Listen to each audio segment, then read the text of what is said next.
peer pressure in spending. Some prefer to go out with friends and spend a lot of money from their allowance, disregarding the hard work of their parents and siblings to provide for their daily needs. Siguro ito yung mga students applies students to students. Naman. Oo. Actually, may naging... Yan, valid no? Medyo, no? Oo. I mean, okay. Pwede. Parang okay. Parang, tama. I mean, dapat naman talaga, kailangan mo i-appreciate kung ano yung meron ka. Pero wag mo naman i-invalidate yung, wag mong gawin na karapatan ko magkabaon, parang gano'n.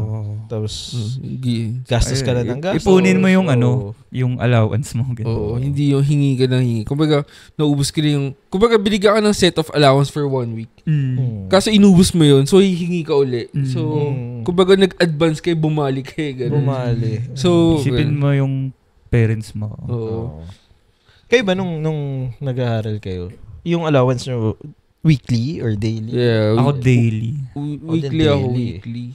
Parang, ganun. Iba-budget ko na yun. 1K ako per week. Ganun. Budget ko na yun.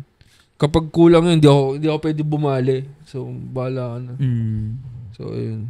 Pero mas malakas kasi yung peer pressure kapag ganun eh. Hindi talaga sumasama. Pag nasa yun na yung buo. Yung buo. One day millionaire ka eh. Oo nga, no? So yun, di ako papasok na ilang araw. Shit. Monday pa lang. Ubus na allowance ko. Sorry.